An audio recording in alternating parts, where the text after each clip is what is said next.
Dear students, most welcome on your YouTube channel DSA Memorial Academy Barkha. Students, class 12 का English का exam 24 फरवरी में है और उसमें एक सेक्शन है, सेक्शन ए रीडिंग, और उसके अंदर एक अनसीन पैसेज आपको आने वाला है 15 मार्क्स में। अनसीन पैसेज का मतलब है जिसको आपने कभी सीन ना किया हो, आपने कभी ना देखा हो, और उस पैसेज के बेस्ड पर आपको कुछ क्वेश्चन दिए जाते हैं। और वो क्वेश्चन टू टाइप्स के होते हैं, डायरेक्ट फ्रॉम पैसेज यानी जिनके आंसर डायरेक्टली आपको पैसेज में मिल सकते हैं, और एक होते हैं इनडायरेक्ट यानी उनके आंसर पैसेज के अंदर तो हैं लेकिन वो इनडायरेक्ट है। तो आपको ये आप बोर्ड पर देखेंगे, इस तरह आपको एक पैसेज आएगा और आपको नीचे क्वेश्चन दिए जाएंगे, ठीक है। तो कुछ क्वेश्चन के आंसर आपको डायरेक्टली पैसेज में मिलने वाले हैं। इनको सॉल्व करने का सिर्फ एक ही मेथड है और वो है प्रैक्टिस। सिर्फ practice, practice, only practice. Practice के अलावा आप किसी भी आधार पर इस पैसेज में से शायद आंसर को फाइंड आउट नहीं कर सकते। जितनी अच्छी प्रैक्टिस होगी आप इतनी इजीली पैसेज से आंसर को फाइंड आउट कर सकते हैं। और मेथड सिर्फ एक है कि आप यहाँ क्वेश्चन में जो कॉमन वर्ड दिए जाते हैं उन कॉमन वर्ड्स को पैसेज में देख सकते हैं और आप उनको फाइंड आउट कर सकते हैं, उनके आंसर्स को।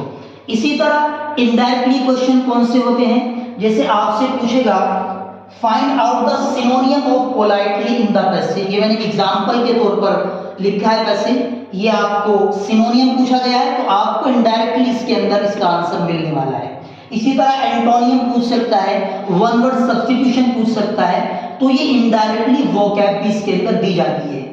तो गाइस, आप किस तरह इसको अपनी कॉपी में डेकोरेट करेंगे, आप इसको इस तरह लिखेंगे।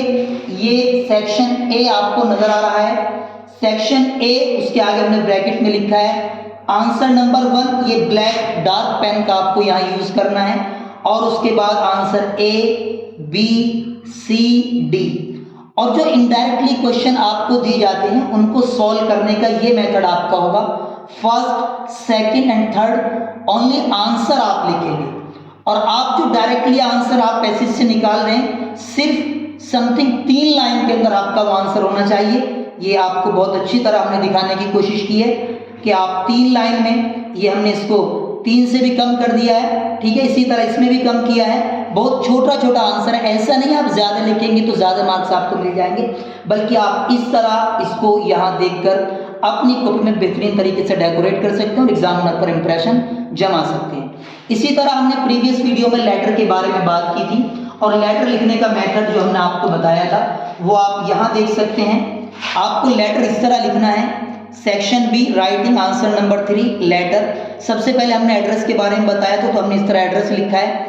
डेट लिखने का यही फॉर्मेट होना चाहिए, मंथ का नाम इस तरह होगा, ठीक है। ये आप इस तरह आप बिल्कुल बहुत अच्छी तरह डीपली आप इसको देख सकते हैं। स्क्रीनशॉट लेकर आप इसकी हेल्प से अपनी प्रिपरेशन कर सकते हैं। मैंने इसमें कुछ नहीं बढ़ाया है, ये कंप्लीट लेटर नहीं है, बल्कि वो चीज़ जिसके बारे में मैंने बात की थी प्रीवियस वीडियो में, उसी से रिलेटेड मैंने आपको ये पेज यहाँ पर डेकोरेट करके दिखाया है। Dear sir, most respectfully I am resident of, अपना एड्रेस यहाँ पर देना है जो आपने यहाँ एड्रेस दिया है। उसके बाद I would like to draw your kind attention about polluted water supply in our area, यानी जो बात आप क्वेश्चन में, जिस बात को आपसे क्वेश्चन में कहा गया है उसी के अकॉर्डिंग आप इस तरह अपने लेटर को भी लिख सकते हैं। कंप्लीट नहीं है, आप कंप्लीट कर सकते हैं, ठीक है।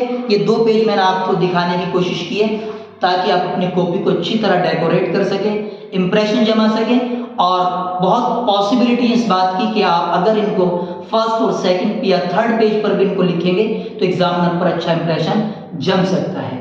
तो चलिए, मुझे उम्मीद है कि आपने इस वीडियो से काफ़ी कुछ सीखा होगा, और हमने जिस तरह एग्जाम कॉपी में कुछ लिखकर दिखाने की कोशिश की है उसके माध्यम से भी आपने कुछ ना कुछ ज़रूर लिया होगा। चलिए, आज की वीडियो को यहीं कंप्लीट करते हैं, मिलते हैं नई वीडियो में नए टॉपिक के साथ।